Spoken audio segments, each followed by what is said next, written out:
Bismillahirrahmanirrahim. Assalamualaikum warahmatullahi wabarakatuh. Sahabat-sahabat sekalian, seperti biasa saya akan berbagi cara berpikir dengan Anda sekalian. Cara berpikir ini saya kembangkan dari Al-Quran dan saya namakan cara berpikir ini adalah cara berpikir menurut petunjuk dari Allah Subhanahu wa Ta'ala.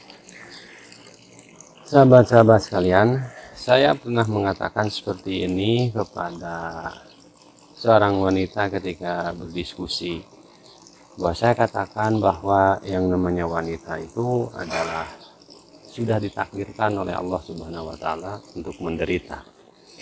Lalu mereka mengatakan dengan candaan bahwa kalau begitu seorang wanita ini dengan candaan bahwa tidak semua wanita bisa menerima hidup menderita, dan artinya wanita juga berhak mencari cara hidupnya sendiri supaya keluar dari penderitaan. Tapi saya katakan kembali kepada mereka, sekalipun Anda keluar dari penderitaan seberat apa, sebagaimana beratnya usaha yang Anda lakukan, wanita tetap saja pada posisinya akan menjadi orang yang menderita, dan itu sudah ditakdirkan oleh Allah Subhanahu wa Ta'ala. Sahabat-sahabat sekalian, mungkin sahabat-sahabat tidak percaya juga, atau dari mana pola pikir ini, atau itu hanya omongan seorang laki-laki saja yang ingin hidupnya senang di atas penderitaan orang wanita begitu. Ya tidak, sahabat-sahabat sekalian.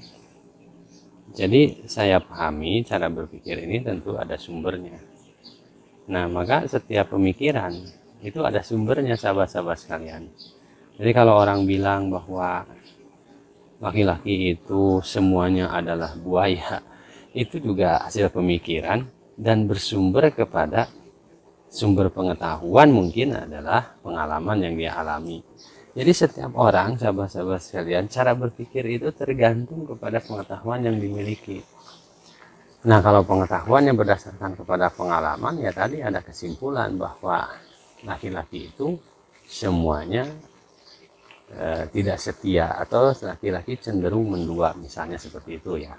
Nah, ini cara berpikir ini mungkin saja keluar dari mulut seorang wanita yang pernah mengalami hal-hal yang seperti itu, sehingga dia masuk ke dalam memorinya pengetahuan itu, dan pengetahuan itu menjadi dasar dari cara berpikirnya. Nah, sahabat-sahabat sekalian, ini kan berbahaya kalau cara berpikir hanya mengandalkan kepada pengalaman apa yang kita alami, lalu jadikanlah itu adalah sebuah kebenaran atau sebuah pola pikir. Bahaya juga kalau misalkan kita berpikir mengandalkan kepada hasil pengamatan kepada alam, kemudian mengembangkan teori-teori, kemudian melakukan pengamatan. Saya kira hidup ini tidak bisa nafsi-nafsi ya, jadi tidak bisa dipisah-pisah. Apakah yang cara berpikir yang benar itu dari pengalaman, apakah cara berpikir yang benar itu dari teori-teori, dari buku-buku, atau hasil riset-riset, atau dari para filsuf, dari hasil pemikiran, hasil renungan. Ya, kita tidak bisa menjamin itu menjadi kebenaran ya. Nah, maka dari itu pengetahuan itu ada sumber-sumbernya, sahabat sekalian. Dan tadi sudah saya katakan, pengetahuan itu kan akan menjadi pola pikir seseorang. Nah, kalau kita sebagai umat beragama itu kan ada kitab suci.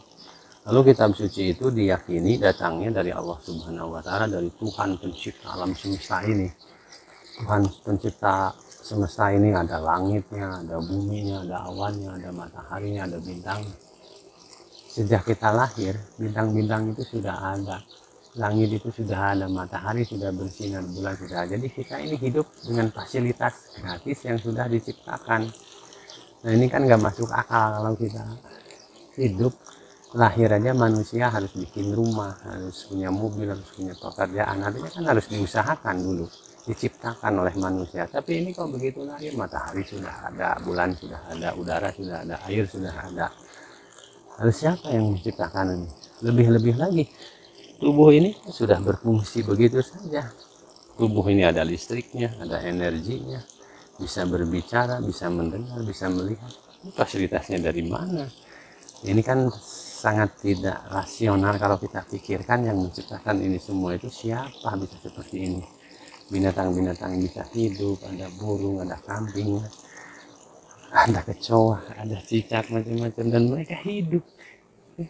Teknologi apa manusia selama hidup itu? Tidak ada yang pernah menciptakan teknologi untuk menciptakan bebek, untuk menciptakan burung kutilang. Nggak ada teknologinya. Ini kita ini sudah given aja, tiba-tiba burung itu ada. Nah, kalau kita mengatakan burung itu karena ada, karena kejadian alam, karena kebetulan, ya saya kira pemikiran yang sangat cetek dan dangkal, sahabat-sahabat sekalian. Jadi ya kita dengan melihat kejadian, pengetahuan yang ada, yang kita alami, yang kita lihat, yang kita dengar, dan kita melihat sekeliling kita ada tumbuh-tumbuhan, kemudian ada hewan, ada berbagai macam jenis tumbuhan dan hewan, maka kita harusnya berkesimpulan bahwa yang menciptakan ini bukan satu zat yang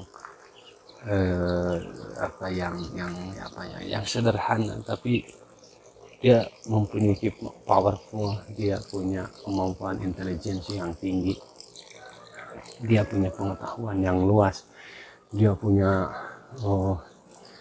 kemampuan untuk mengatur alam dengan teratur dan sebagainya. Maka ketika ada seorang rasul dan itu membawa pesan atau misi dari Tuhan, menurut saya manusia sudah diberi anugerah oleh Tuhan untuk memahami kehidupan ini dengan turunnya kitab suci yang dibawa oleh para rasul. Dan salah satu nabi yang terakhir yang usul ke muka bumi ini adalah, dalam sejarah kita bisa baca, adalah Nabi Muhammad Rasulullah SAW. Dan beliau membawa kitab yang disebut dengan Al-Quran yang sampai sekarang bisa kita nikmati.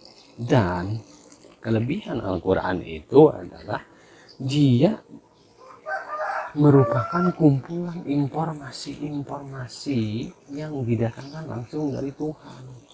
Bayangkan sahabat-sahabat sekalian, zat yang menciptakan alam, yang menciptakan langit, menciptakan bumi, kemudian menciptakan burung bisa terbang, kemudian menciptakan air mengalir, kemudian udara, kemudian ada api, asap, ada cahaya, ada matahari.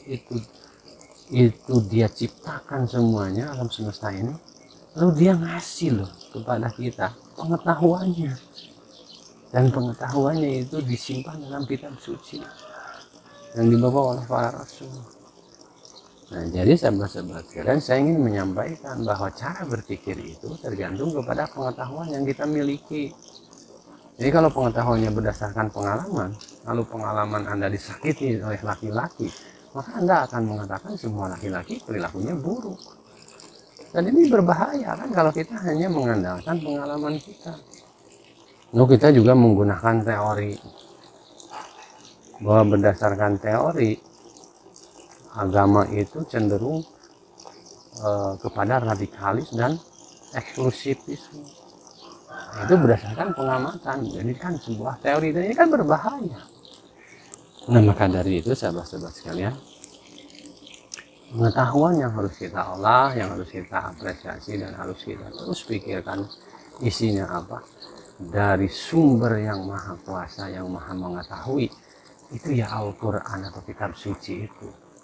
Maka dari itu, kalau kita sering memahami kitab suci, sering memahami, menginput pengetahuan dari dalamnya, dan melakukan pemahaman dengan proses pemikiran, perenungan, dengan mencari rasionalitas, dengan mencari sebab akibat, pola-polanya yang ada di dalam kitab suci itu, maka yang akan keluar adalah cara-cara berpikir yang sumbernya dari Al-Quran, sahabat-sahabat sekalian. Dan ini luar biasanya lagi kalau kita mencoba mempelajarinya. Misalkan mempelajari cara berpikir di dalam Al-Quran, kemudian kita mengimplementasikannya, sekalipun salah kita akan mendapatkan penilaian baik dari Allah Subhanahu wa Ta'ala, karena kita sudah memenuhi petunjuknya untuk mempelajari kitab sucinya. Jadi kalau Al-Quran diturunkan sebagai petunjuk, kalau kita gunakan, kita baca, Tuhan itu sangat bahagia, sangat senang kepada orang yang kalau dikasih petunjuk, kemudian petunjuknya itu dibaca, dipelajari. Kalaupun salah, Allah masih ngasih harga yang baik kepada orang yang melakukan kesalahan, tapi dia belajar. Itu sahabat-sahabat sekalian. Jadi ya saya kalau mengatakan kembali kepada permasalahan bahwa kalau perempuan itu ditakdirkan hidupnya menderita, ya saya sumbernya dari Al-Quran. Al-Ahqaf ayat 15 itu dijelaskan di situ bahwa kami perintahkan kepada manusia supaya berbuat baik kepada dua orang ibu bapaknya. Ibunya mengandungnya dengan susah payah dan melahirkannya dengan susah payah. Ini saya mengambil dua konsep ini. Mengandung susah payah, kemudian melahirkan susah payah. Sedangkan manusia itu diciptakan susah payah. Itu secara general. Jadi Allah mengatakan di dalam surat Al-Balad itu, aku menciptakan manusia dalam susah payah. Itu general, seluruh manusia hidupnya susah payah.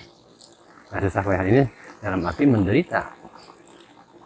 Nah, maka di dalam surah Al-Ahqaf ini dijelaskan lagi bahwa ada yang menderitanya dua kali, itu lebih kepayahannya dua kali. Jadi siapa? Yaitu perempuan. Karena perempuan dia mengandung, kemudian melahirkan. Nah, itu kontekstualnya dalam mengandung dan melahirkan menderita itu. Tapi kalau kita cek di lapangan, perempuan itu menderita dua kali lebih berat daripada laki-laki. Ini ada sebuah riset yang mengatakan ketika wanita-wanita itu diberi kebebasan untuk bekerja di luar rumah, bekerja di kantoran, berkarir dengan menjadi berbagai macam profesi, menjadi advokat, menjadi guru, menjadi manajer, menjadi direktur, berbagai macam. Ternyata hasil riset ini juga harus kita gunakan. Kenapa saya gunakan hasil riset di sini? Karena dasar berpikirnya saya sudah menggunakan dasar berpikirnya pengetahuannya dari kitab suci. Nah, kitab suci mengatakan bahwa manusia itu akan hidupnya menderita, dan ada yang lebih menderita lagi adalah kaum perempuan. Nah, jadi hasil riset, kalau tadi intinya kan idenya itu bahwa perempuan itu menderita dua kali karena dia melahirkan dan mengandung. Tapi kita lihat fakta empirisnya, benar nggak? Nah, ini general, jadi ayat ini general. Karena Allah yang punya pemikiran kan, maka pemikiran Allah itu tidak dibatasi konteks, ruang, dan waktu. Tapi kalau kita berbicara konteks juga, ya benar juga. Perempuan kan menderita dua kali karena dia melahirkan, kemudian dia mengandung, dia melahirkan. Tapi dalam konteks kehidupan sosial dan budaya, ternyata benar. Kaum perempuan itu menderita dua kali lipat daripada laki-laki. Hasil riset mengatakan bahwa perempuan-perempuan yang sekarang cenderung berkarir di luar rumah, mereka menghadapi double job. Karena mereka harus mengerjakan pekerjaan-pekerjaan profesinya sebagai guru, sebagai pengacara, sebagai desainer, sebagai insinyur, berbagai macam pekerjaan yang ada di muka bumi ini. Tapi ketika pulang ke rumah, perempuan tetap harus mengerjakan pekerjaan rumahnya, mengurus anak, menyuapi anak, memelihara rumah dan sebagainya. Karena kenapa demikian? Tidak laki-laki itu naluriah yang dominan yang dimiliki kaum perempuan itu ada di rumah, ya begitu, masak, beres-beres dan sebagainya.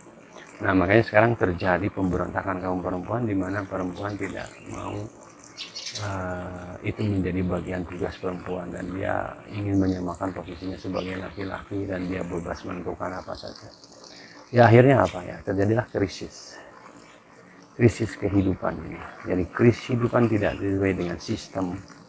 Akhirnya kehidupan keluarga banyak yang terbengkalai, terutama adalah nasib anak-anak yang tidak terperhatikan. Karena semua sibuk di luar, anak tidak terperhatikan. Padahal hak di dalam keluarga, pendidikan untuk anak itu mutlak adanya, yaitu pendidikan, pengasuhan, pengawasan dari kedua orang tuanya. Nah, sahabat-sahabat sekalian, jadi inilah takdir hidup kita di muka bumi ini. Nah, kalau kita membawa naluri kita sendiri, cara berpikir sendiri berdasarkan pengalaman dan pengamatan, ya tentu kadang-kadang kita bertabrakan dengan ketentuan-ketentuan apa yang sudah ditetapkan oleh Allah Subhanahu wa Ta'ala. Tapi kalau kita berusaha mengikuti kehidupan, petunjuk-petunjuk hidup berdasarkan petunjuk dari Allah Subhanahu wa Ta'ala, sebetulnya manusia akan hidup sejahtera. Sebetulnya manusia akan hidup lebih damai, perempuan akan merasakan kenikmatan bagaimana hidupnya saling bersinergi antara kaum laki-laki dan kaum perempuan.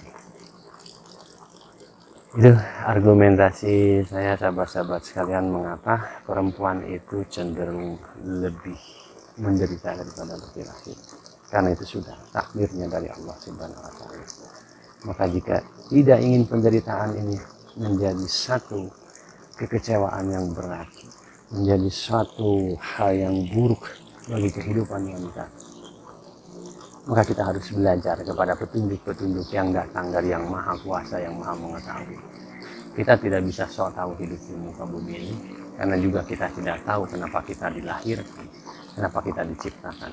Tapi kita bisa tahu kenapa kita dilahirkan, kenapa kita diciptakan, kalau kita mencari tahu dari siapa yang menciptakan kita. Demikian sahabat-sahabat sekalian, semoga diskusi ini ada sedikit yang bermanfaat bagi sahabat-sahabat sekalian. Dan sekali lagi, kalau ada yang salah itu tentunya dari pribadi saya, dan kalau ada kebenaran, jangan beriman kepada apa yang saya katakan, tapi imanilah ayat-ayat yang saya sampaikan, karena itulah kebenaran yang datangnya dari Tuhan Yang Maha Esa, Allah Subhanahu wa Ta'ala. Demikian sahabat-sahabat sekalian, assalamualaikum warahmatullahi wabarakatuh.